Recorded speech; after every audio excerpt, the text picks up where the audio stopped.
واقعات سلطان محمود غزنوی قسط نمبر 4 اپنا اسلامک اسٹوڈیو۔ ناظرین، قرار الحکم رات کے لیے وہاں رک گیا۔ قرار کوئی عالم فاضل نہیں تھا مگر خانہ بدوش، چونکہ کم علم والے تھے اس لیے وہ ان میں عالم فاضل ہی لگتا تھا۔ باتیں داستاں گوئی انداز میں کرتا تھا کہ سننے والے محصور ہوئے جا رہے تھے۔ جیسے جیسے رات گہری ہوتی جا رہی تھی محفل کی رونق کم ہوتی جا رہی تھی۔ پہلے عورتیں اٹھ کر چلی گئیں، پھر آہستہ آہستہ مرد بھی اٹھ کر چلے گئے۔ آخر میں وہ دونوں بوڑھے رہ گئے تو انہوں نے قرار کو کہا کہ وہ ہمارے پاس رہے۔ قرار نے محسوس کیا کہ وہ مجھے کسی خاص مقصد کے لیے روک رہے ہیں۔ اس نے آخر بوڑھوں سے پوچھ ہی لیا کہ وہ اسے کیوں روکنا چاہ رہے ہیں اور کس مقصد کے لیے روکنا چاہتے ہیں۔ ناظرین، ایک بوڑھے نے کہا کہ ہمارے ہاں مردوں کی کمی ہے اور عورتوں کی زیادتی ہے۔ یہاں جتنے مرد ہیں سب بیویوں والے ہیں، باقی لڑکے چھوٹے ہیں۔ یہ جوان لڑکی جس کی تم آواز سن کر یہاں آئے ہو، ہمارے لیے اس کی حفاظت ایک مشکل عمل ہے۔ جنگل میں درندوں کے خطرے کا اتنا خطرہ نہیں جتنا انسان نما درندوں کا خطرہ ہے۔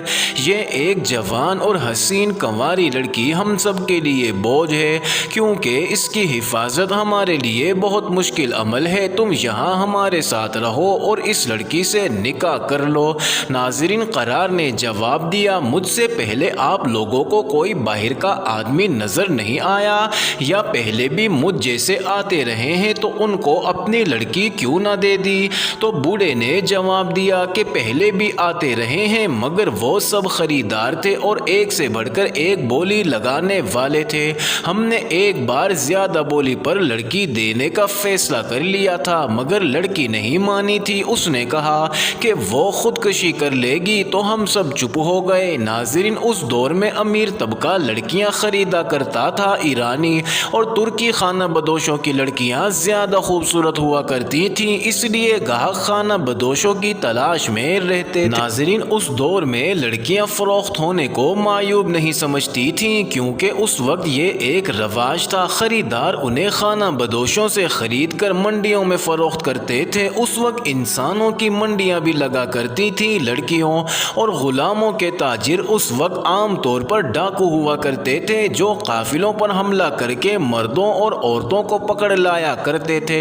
خوبصورت لڑکیاں بادشاہوں کے حرموں، وزراء کے حرموں اور امراء کے حرموں کی زینت یا ملازم یا پھر مہمانوں کی خدمت کے لیے رکھی جایا کرتی تھی۔ عام طور پر قہبہ خانے والے بھی ان کے خریدار ہوا کرتے تھے۔ قرار نے کہا کہ میں نے کبھی یہ نہیں سنا کہ کسی خانہ بدوشوں کی لڑکی نے بکنے سے انکار کیا ہو۔ اگر اس نے انکار کیا تو آپ لوگوں نے اس کی بات کیوں مانی؟ بوڑھے نے جواب دیا کہ یہ ایسی باتیں کرتی ہے جس کو سن کر ہم ڈر جاتے ہیں۔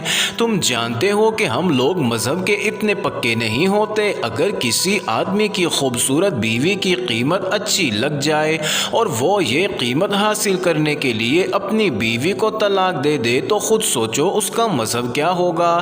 لیکن ہم مسلمان ہیں، مکمل اسلامی اصولوں پر کاربند تو نہیں مگر پھر بھی قرآن اور اللہ سے ڈرتے ہیں۔ یہ لڑکی ہمیں کبھی کوئی خواب سناتی ہے اور کبھی کہتی ہے کہ اسے جنگل میں ایک سفید ریش اور نورانی چہرے والے بزرگ نظر آئے تھے اور کہتے تھے کہ کسی کی زر خرید لونڈی نہ بننا، نکاح پڑھوا کر بیوی بننا، کیونکہ تم اس بچے کو جنم دو گی جو بھٹکے ہوئے انسانوں کو راستہ دکھائے گا۔ ناظرین، قرار الحکم نے جواب دیا کہ ایسے خواب تو ہر کوئی دیکھتا ہے، میں بھی ایسے ہی خواب دیکھتا ہوں۔ ایک بوڑھے نے کہا کہ 2 چاند پہلے کی بات ہے کہ ہم نے لڑکی کا سودا طے کر لیا تھا۔ خریدار کے پاس رقم کم تھی، ہم نے سونے کے دینار مانگے تھے جو اس کے پاس پورے نہیں تھے۔ ہم نے 2 آدمی پہرے پر کھڑے کر دیے تھے کیونکہ لڑکی کہتی تھی کہ میں بھاگ جاؤں گی، میرے پیٹ سے ناجائز بچہ جنم نہیں لے گا، اس سے پہلے تم سب تباہ و برباد ہو جاؤ گے۔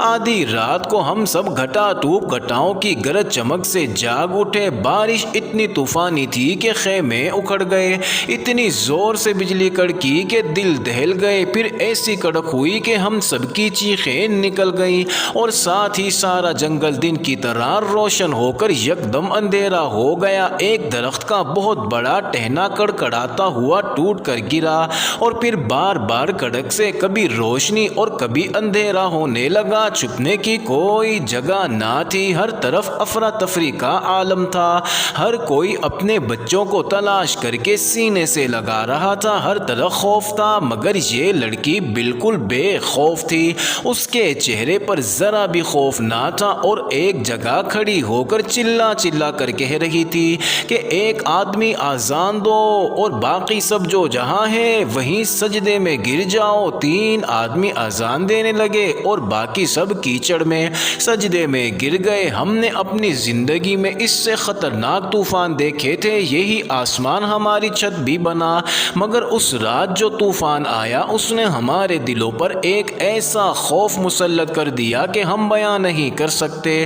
کچھ دیر بعد طوفان تھما، ہم ساری رات سردی میں ٹھٹھرتے بیٹھے رہے، صبح ہوئی تو ہم سب ڈرے ہوئے سہمے ہوئے بیٹھے ایک دوسرے کو دیکھ رہے تھے۔ یہ لڑکی ہم سب کو عجیب سی نظروں سے دیکھتی ہوئی ہمارے سامنے سے گزری، اس کی آنکھوں میں نہ جانے کیا اثر تھا کہ ہم سب نے نظریں نیچی کر لیں۔ ہمیں اس کی دھمکی یاد آنے لگی کہ میرے پیٹ سے ناجائز بچہ جنم نہیں لے گا، اس سے پہلے تم سب تباہ ہو جاؤ گے۔ لڑکی کے ہاتھ میں وہی قرآن تھا جو وہ آج پڑھ رہی تھی۔ پھر ہم نے خیمے سنبھالے اور اپنا سامان سمیٹا، اتنے میں وہی 2 آدمی سونے کے مقرر کردہ دینار لے کر پہنچ گئے، اور انہوں نے دینار میرے سامنے پھینکتے ہوئے کہا کہ یہ لو مقررہ سونے کے دینار اور مکمل قیمت گن لو اور لڑکی ہمارے حوالے کر دو۔ تو میں نے وہ سونے کے دینار والی تھیلیاں اٹھائی اور ان کو واپس کرتے ہوئے کہا کہ یہ اپنا سونا واپس لے لو، ہم نے لڑکی فروخت نہیں کرنی۔ دوسرے گھڑ سوار نے کہا کہ مزید قیمت بھی چاہیے تو مل جائے گی، مگر میں نہیں مانا۔ قرار نے پوچھا کہ کس کی بیٹی ہے، تو ایک بوڑھے نے جواب دیا کہ یتیم ہے اور میری بھتیجی ہے۔ ناظرین، قرار الحکم نے کہا کہ میرے پاس لڑکی کی قیمت ادا کرنے کے لیے کچھ بھی نہیں ہے۔ قرار نے خالی ہاتھ دکھائے اور کہا کہ آپ لوگ مجھے لڑکی اللہ کی راہ میں تو نہیں دیں گے؟ بوڑھے نے کہا کہ تمہیں ہمارے ساتھ رہنا ہوگا، اس طرح ہمارے ہاں ایک مرد کا اضافہ بھی ہو جائے گا، کیونکہ ڈاکوؤں کا خطرہ ہر وقت لگا رہتا ہے، لڑکی کو ہم چھپائے پھرتے ہیں۔ ناظرین، قرار مان گیا اور پھر اس لڑکی کی شادی قرار سے کر دی گئی۔ ناظرین، پہلی رات قرار نے لڑکی سے کہا کہ تمہیں حاصل کرنے کے لیے میں نے اپنی آزادی کی قیمت دی ہے، میں ایک جگہ ٹک کر نہیں رہنے والا، تمہارے بزرگوں نے کہا ہے کہ تمہیں ہمارے ساتھ رہنا ہوگا، مجھے تم سے اتنی محبت بھی نہیں ہو گئی کہ میں کہوں کہ میں تمہارے بغیر کہیں جا نہیں سکتا، اگر کسی وقت میرا یہاں سے دل اچاٹ ہو گیا تو کیا تم میرے ساتھ چل سکو گی؟ لڑکی نے جواب دیا، کیا میں نے اللہ اور اس کے رسول صلی اللہ علیہ وسلم کے نام پر تم کو اپنا خاوند تسلیم نہیں کیا؟ اب میرا جینا اور مرنا آپ کے ساتھ ہوگا، یہ لوگ اب مجھے اپنا قیدی بنا کر نہیں رکھ سکتے۔ میں نے جب آپ کو دیکھا تو میرے دل نے کہا کہ یہ آدمی اگر تم کو اپنی بیوی بنانا چاہے تو انکار مت کرنا، اس کی بیوی بن جانا۔ ناظرین، قرار الحکم نے کہا کہ میں نے سنا ہے تم یہ کہتی ہو کہ تمہیں خواب نے ایک سفید ریش بزرگ نے کہا کہ تم ایک ایسے بچے کو جنم دو گی جو انسانوں کو سیدھے راستے پر لے کر چلے گا۔ لڑکی ہنس پڑی اور بولی کہ یہ میری خواہش ہے، اور یہ خواہش اتنی شدت اختیار کر چکی ہے کہ مجھے ہر طرف سے ایسی آوازیں آتی ہیں کہ تیری کوکھ سے جنم لینے والا یا تمہارے بیٹے کا بیٹا دنیا میں ایسا نام پیدا کرے گا کہ رہتی دنیا تک اسے یاد رکھا جائے گا۔ ناظرین، الحکم نے کہا کہ غریب خانہ بدوش کے گھر پیدا ہونے والا لڑکا باطل شکن نہیں، شکم پرور ہوا کرتا ہے۔ خانہ بدوشوں کے ہاں پیدا ہونے والا بچہ عمرہ کے محلات میں کسی غلیظ کام پر نوکر ہوگا، اور تمہاری کوکھ سے جنم لینے والا بچہ بھی عمرہ کے محلات کا نوکر ہی ہوگا۔ بیوی نے کہا تو کیا میں وہم میں مبتلا ہوں؟ ناظرین، الحکم نے کہا کہ خواہش جو پوری نہ ہو سکے وہ وہم بن کر انسان کا دل بہلائے رکھتی ہے۔ ناظرین، قرار الحکم اور اس کی بیوی کے درمیان گفتگو جاری تھی۔ بیوی نے کہا کہ اس دن تم میری غلطی درست کرنے آئے تھے اور تم نے مجھے ان آیات کا ترجمہ پڑھ کر سنایا کہ حضرت ابراہیم علیہ السلام نے اپنے باپ یعنی چچا سے کہا کہ آپ بتوں کو کیوں پوجتے ہیں؟ یہ نہ تو بول سکتے ہیں نہ سن سکتے ہیں میرے ساتھ ہو جائیں، میں تم کو سیدھی راہ پر لے چلوں گا۔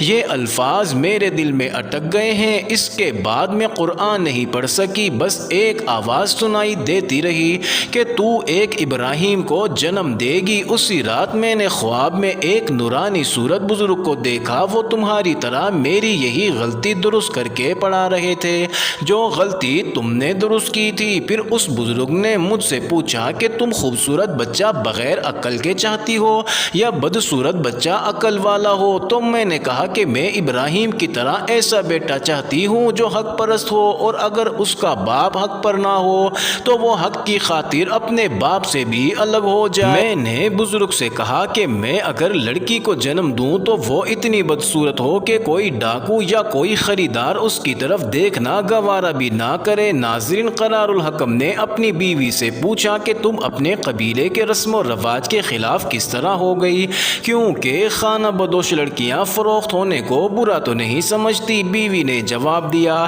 کیونکہ میرے دل میں یہ بات بیٹھ گئی تھی کہ میں شادی کر کے ایک آدمی کی بیوی بن کر رہوں گی، مجھے کسی نے کوئی سبق نہیں دیا، یہ میرے دل کی آواز تھی جو مجھے اچھی لگتی تھی اور مجھے یقین تھا کہ میری خواہش پوری ہو جائے گی۔